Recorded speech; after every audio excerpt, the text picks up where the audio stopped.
Қазақстан немесе Өзбекстан. Жақында ғана Үндістанда өткен бокстан әлем кубогының финалдық кезеңі мәресіне жетті. Ассалаумағалейкум қадірменді көрермен, Руслан Бақытжанның спорт жаңалықтары YouTube арнасына қош келдіңіздер. Бізде жаңа шығарылым және талқылайтын тақырыбымыз әуесқой бокс. Ендеше осы турнирде біздің көршілеріміз қанша медаль алды және Қазақстан құрама командасы жалпы есепте қай орынға жайғасты, осы туралы талқылаймыз. Сонымен қатар басқа да қызықты жаңалықтарымыз бар. Ендеше арнамызға жазылып, лайк басып, комментарий қалдыруды ұмытпаңыздар. Руслан Бақытжанның YouTube арнасындағы барлық видео фондағы достарымыздың қолдауымен шығып жатыр. Ендеше фондағы әріптестерімізге алғысымызды айтамыз. Қазір төменде сілтемесін қалдырып кетем. Фон тимнің әлеуметтік желідегі барлық парақшаларына тіркеліңіздер. Достар, осылайша Үндістанда өткен әлем кубогының жалпы 2025 жылғы ең соңғы ресми жарысы өз мәресіне жетті. Жалпы білесіздер, әлем кубогының кезеңі болсын, жалпы Азия чемпионаты болсын, соңғы жылдары осы Таиланд сияқты, сондай-ақ Жапония, Оңтүстік Корея, Үндістан сияқты елдерде жиі өтіп жүрген жайы бар. Өйткені бұл елдерде боксқа деген керемет сұраныс бар. Бұл елдерде енді боксқа қызығушылық өте жоғары, және әлем кубогының кезеңі Үндістанда өтуі де бекер емес. Енді өйткені соңғы 10-15 жылдың ішінде Үндістанның қыз жігіттері, былғары қолғап шеберлері әртүрлі жарыстарды енді атой салып жүр, жүлделі орындардан көрініп жүр. Сондықтан да Үндістан құрама командасы бұл турнирге ерекше мықты дайындалды. Ал біз енді білеміз ғой, әлемдік ареналарда Қазақстан немесе Өзбекстанның боксшылары жалпы есепте алғашқы үштікте жүреді, бірінші, екінші орындарға жайғасады, бірақ бұл жолы жағдай мүлдем басқаша болды. Оның себептері де бар, оны сәл кейінірек айтамыз. Жалпы Қазақстан құрамасының намысын кімдер қорғады деген сауалға жауап іздейтін болсақ, мінекей бірден белгілі болады. Ерлер арасында Қазақстан құрамасының намысын 50 келі салмақта Нұрзат Оңғаров, 55 келіге дейінгілер арасында Нұрсұлтан Алтынбек, Нұрбек Мұрсал 70 келіде, 75 келіде Аман Қонысбеков бар, 80 келіге дейінгілерде Санжарәлі Бегалиев, 85 келіде Сұлтанбек Айбарұлы, Бекзат Таңатар 90 келіде және 90 келіден жоғары салмақта Даниал Сапарбай ел намысын қорғады. Ұлттық құрама бас бапкері Қайрат Сатжанов мырза бастап алып барған еді жігіттерді. Ал енді қыздарда Ақбота Болат 48 келіде, 51 келіде Жансая Рахымберді, 57 келіге дейінгілер арасында Ұлжан Сәрсенбек, 80 келіде Диана Мағауяева, 80 келіден жоғары салмақта Әсел Тоқтасын осылайша ел намысын қорғаған еді. Және біздің құраманың қоржынында ардақты ағайын бір ғана алтын болды. Қазақстан құрамасына алтын медальды Сұлтанбек Айбарұлы салып берді 85 келіге дейінгілер арасында, және ол финалдық кезеңде өзбекстандық Жасурбек Юлдашевпен қолғап түйістіріп 4-1 есебімен жеңіске жетті. Қазақ пен өзбектің арасындағы финалда біздің жерлесіміз жеңіске жетіп, осы Үндістанда өткен әлем кубогының финалдық кезеңінде жалғыз алтынды қоржынға салды. Ендеше біздің отандасымыз Сұлтанбек Айбарұлының пікірін, жекпе-жектен кейінгі пікірін тыңдап шығайық. Ассалаумағалейкум қазақ елі. Жекпе-жек жақсы өтті, Аллаға шүкір. Бұлай қатты қиын болған жоқ қарсыласымыз. Аллаға шүкір. Қазақ елінің үмітін ақтадым деп ойлаймын. Тактика өзім жеке бапкермен алдын қолмен тоқтатпай, келе жатса алдын қолмен артқа шегіну. 85 килода ел намысын қорғап, бірінші орынмен алтынмен елге ораламыз. Рахмет. Құрметті көрермен, осылайша Айбарұлының комментарийін тыңдадыңыздар. Жалпы Қазақстан құрамасының қоржынына бір алтын түскенін айтты қой. Финалда сонымен қатар Нұрбек Мұрсал қолғап түйістірді. Ол 70 келілік салмақта үндістандық қарсыласпен қолғап түйістіріп, нәтижесінде жеңіліп қалды. Енді Үндістан айтты қой, мықты құрамын алып шығарды, мықты құрамын жасақтады. Сондықтан да Үндістан командасы енді барынша, мейлінше көп алтын алуға тырысты. Жүлдегерлер арасында 80 келіде Санжарәлі Бегалиев ұлттық құрамаға қола жүлде салды. 90 келіден жоғары салмақта Даниал Сапарбай да 3-ші орын алды.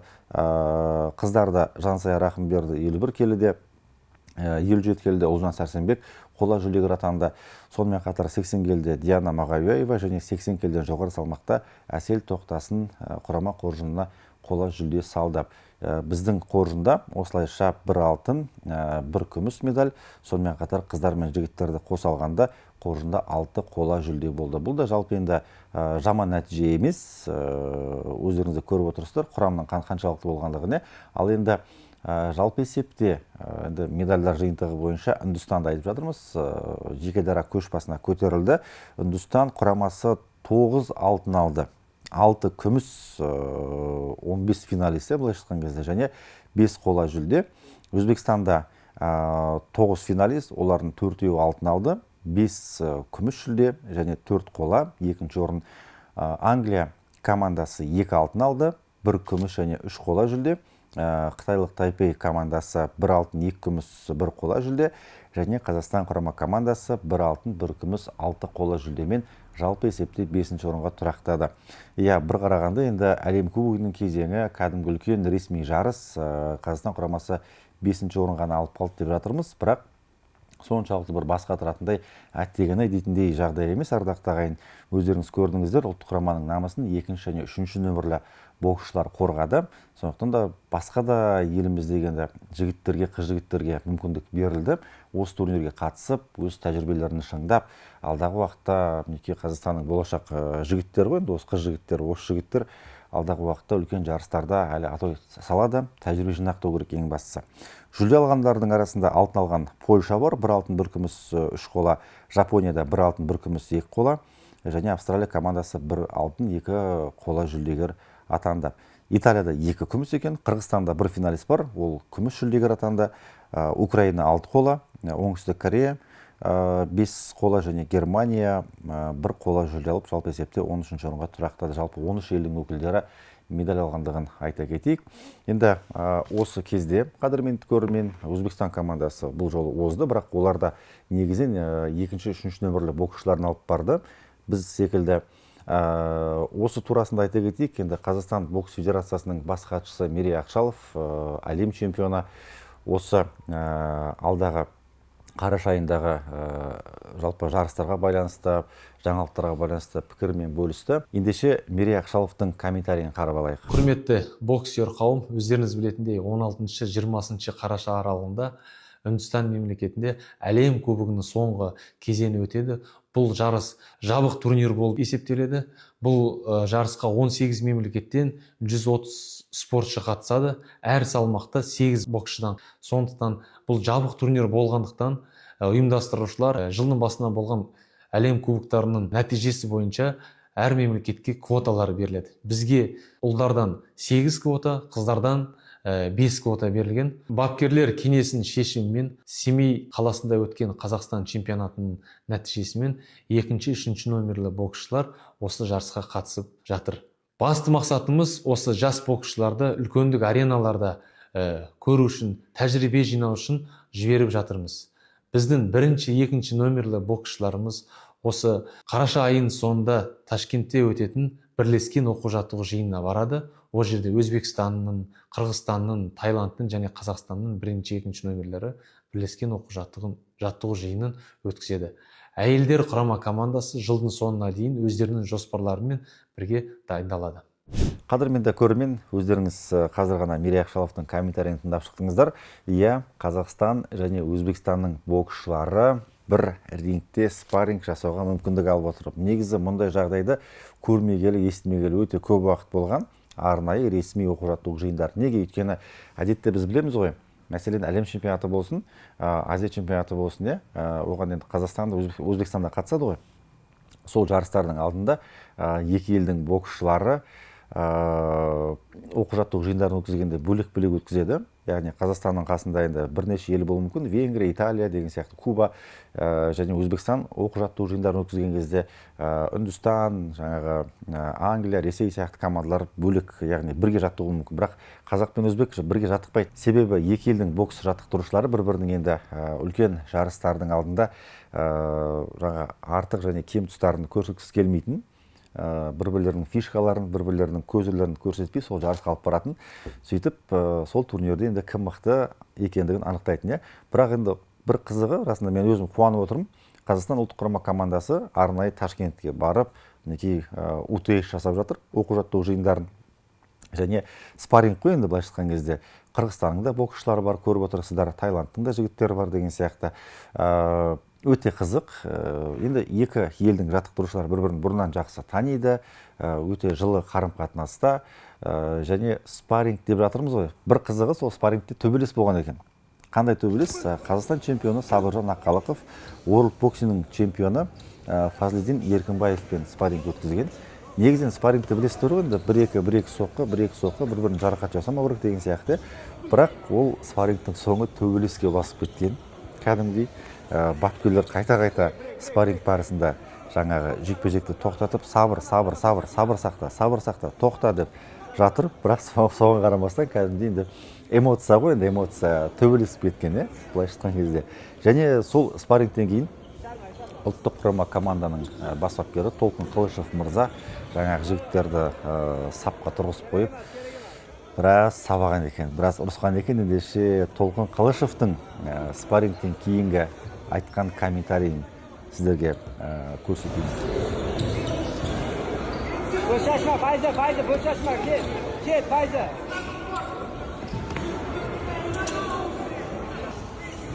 Break. Yok, gerek emas, break. Bolalar, jo'stka nakazat qilaman. Bilasizlar, men odatimni. Qarab o'tirmayman. Вообще ko'tingni yoraman agar bitta ishni nima qilsalaring. Nezillarga fazlashayotgan joyim yo'q. Skakalkadan yeysan shuni o'kirib. Yana nima bularni ham mana trenerlar o'zlarini nakazat qilib olaveradi. O'ylamanglar, bular ham spokойно nima qiladi deb. Bularni ag'aylar ham qo'ymaydi. Nima bo'lganda ham odam уважениeni yo'qotmash kerak. Qani yaxki.